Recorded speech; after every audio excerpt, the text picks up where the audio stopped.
Selamat pagi, kita berjumpa kembali dalam sapaan Sabda Tuhan pagi hari di hari Rabu tanggal 2 Desember 2020. Sebelum kita membaca dan mendengarkan sapaan Sabda Tuhan pagi hari ini, mari kita berdoa, kita mohon bimbingan Roh Kudus. Kita berdoa, ya Tuhan, kami rindu untuk mendengarkan sapaan Sabdamu.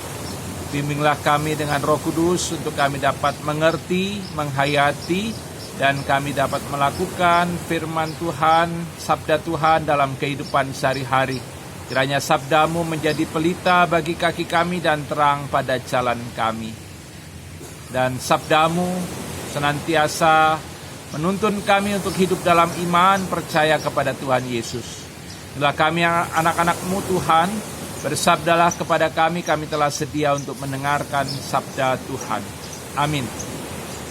Bacaan Alkitab terambil dari Injil Matius pasal 9 ayat 1-8 yang mengatakan, sesudah itu naiklah Yesus ke dalam perahu, lalu menyeberang, kemudian sampailah ia ke kotanya sendiri. Maka dibawa oranglah kepadanya seorang lumpuh yang terbaring di tempat tidurnya. Ketika Yesus melihat iman mereka, berkatalah ia kepada orang lumpuh itu, percayalah hai anakku, dosamu sudah diampuni. Maka berkatalah beberapa orang ahli Taurat dalam hatinya, ia menghujat Allah. Tetapi Yesus mengetahui pikiran mereka, lalu berkata, mengapa kamu memikirkan hal-hal yang jahat di dalam hatimu? Manakah lebih mudah mengatakan dosamu sudah diampuni atau mengatakan bangunlah dan berjalanlah? Tetapi supaya kamu tahu bahwa di dunia ini anak manusia berkuasa mengampuni dosa. Lalu berkatalah ia kepada orang lumpuh itu, bangunlah, angkatlah tempat tidurmu dan pulanglah ke rumahmu. Dan orang itu pun bangun lalu pulang. Maka orang banyak yang melihat hal itu takut, lalu memuliakan Allah yang telah memberikan kuasa sedemikian itu kepada manusia. Yang berbahagia adalah mereka yang mendengarkan firman Tuhan serta memeliharanya dalam kehidupan sehari-hari. Terpujilah Tuhan Yesus. Saudara-saudara yang dikasihi oleh Tuhan, tindakan baik yang kita lakukan bagi sesama tidak selamanya mendapatkan respon atau reaksi positif dari orang lain. Terkadang ketika kita melakukan hal yang baik kepada sesama kita, namun justru orang lain memberikan respon atau reaksi yang negatif. Dan hal itulah yang dialami oleh Yesus dalam kisah yang diangkat oleh penulis Injil Matius yang kita baca tadi. Pada saat Yesus menyembuhkan seorang yang lumpuh, yang hanya bisa terbaring di tempat tidurnya, ia justru mendapatkan respon yang negatif dari orang-orang Farisi. Walaupun respon tersebut hanya muncul dari benak dan pikiran orang-orang Farisi, namun tetap saja respon yang muncul dari benak atau pikiran orang-orang Farisi tersebut adalah respon yang negatif. Orang-orang Farisi tersebut bukan mempersoalkan ketika Yesus menyembuhkan orang yang lumpuh itu. Yang dipersoalkan oleh orang-orang Farisi itu adalah ketika Yesus mengucapkan kalimat yang kita baca di ayat 2. Percayalah hai anakku, dosamu sudah diampuni. Saudara-saudara yang dikasihi Tuhan, pada masa itu sakit penyakit memang sering dihubungkan dengan dosa. Ketika orang sakit, dipercaya bahwa penyakit yang ia alami bisa jadi karena dosa yang ia perbuat dan lakukan. Dan Yesus melihat bahwa persoalan krusial yang dialami oleh orang yang lumpuh ini bukan pertama-tama mengenai penyakitnya. Persoalan krusial yang harus diselesaikan dalam diri si lumpuh adalah dosanya. Saudara-saudara yang dikasihi Tuhan, dosa adalah sikap batin yang memberontak kepada Tuhan. Ketika manusia jatuh dalam dosa, maka relasinya dengan Tuhan menjadi rusak, menjadi terputus. Dan ketika relasi itu rusak, maka manusia tidak akan mengalami damai sejahtera. Ia tidak akan mengalami sukacita. Hidupnya berada di ambang kebinasaan. Dan Yesus melihat bahwa persoalan itulah yang ada dalam diri dan kehidupan orang yang lumpuh ini. Bukan pertama-tama penyakit. Dan karena itu Yesus mencoba untuk menyelesaikan persoalan itu dulu. Dia mengampuni dosa orang yang lumpuh itu. Dan ketika dosa orang yang lumpuh itu diampuni oleh Yesus, maka orang lumpuh itu mengalami damai sejahtera. Karena apa? Karena hubungan atau relasinya dengan Allah dipulihkan kembali, diperdamaikan kembali oleh Yesus. Namun persoalannya adalah ketika Yesus mengampuni dosa orang yang lumpuh ini, orang-orang Farisi mengkategorikan bahwa apa yang dilakukan Yesus itu adalah penghujatan kepada Allah. Mengapa? Karena otoritas mengampuni dosa adalah otoritas Allah. Dan orang-orang Farisi menganggap Yesus tidak punya otoritas untuk mengampuni dosa orang yang lumpuh itu. Yesus hanya dipercaya oleh orang-orang Farisi itu sebagai nabi, sebagai guru. Dan ia tidak punya otoritas untuk mengampuni dosa orang yang lumpuh ini.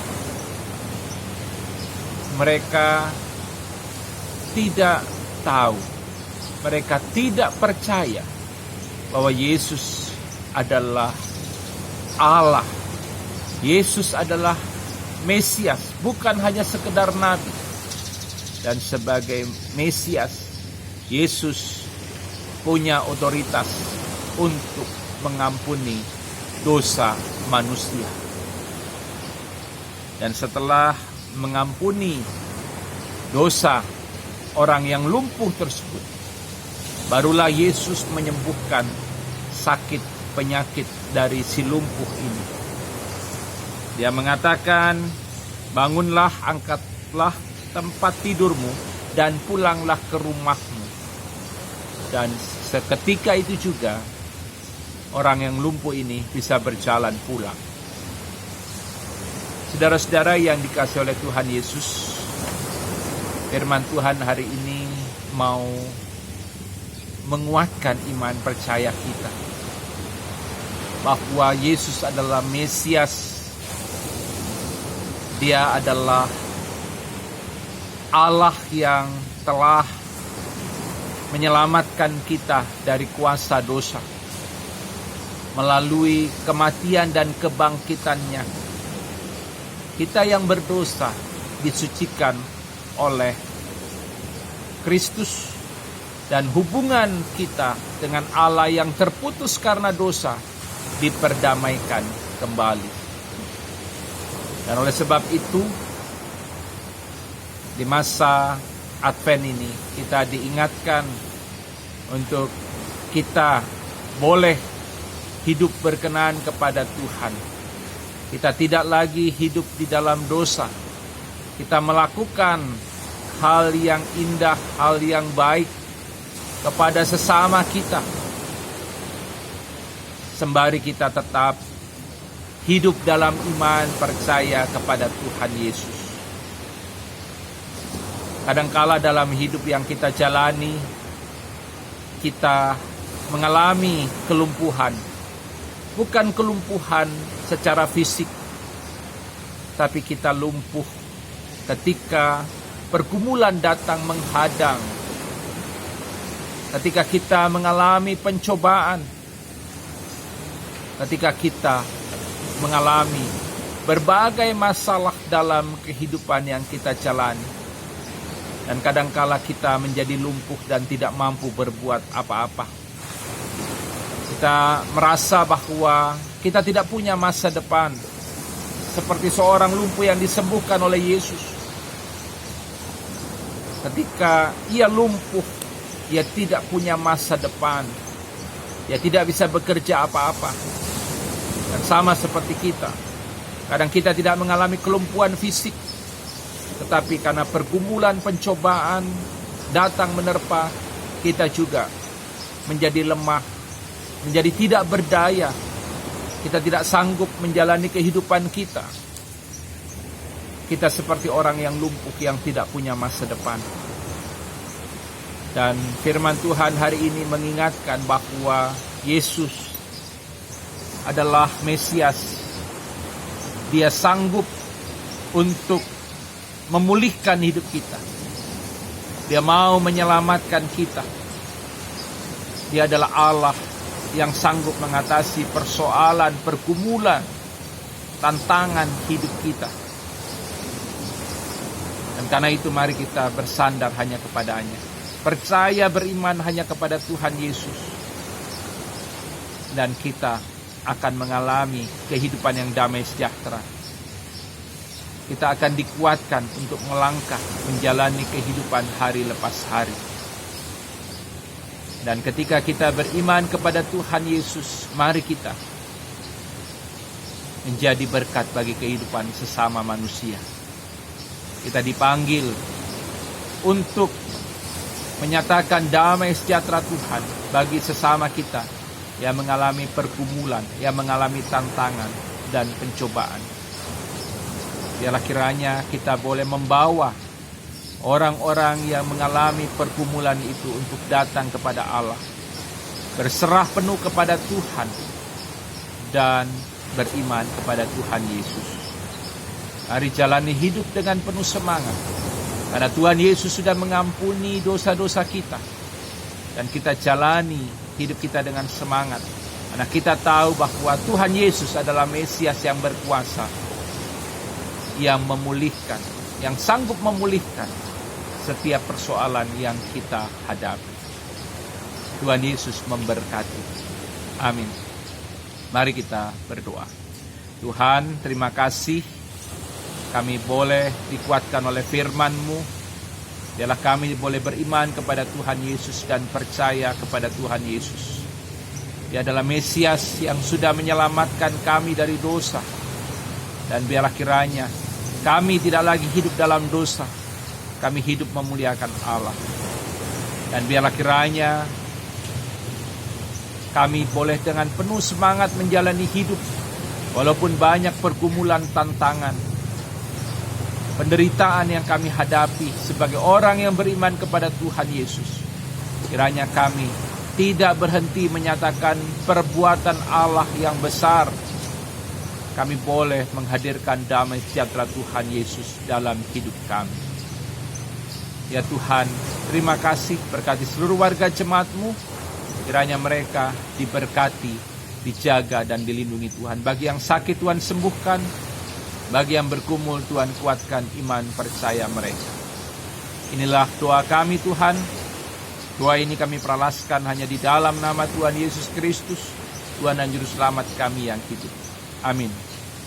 Selamat pagi, Tuhan Yesus memberkati.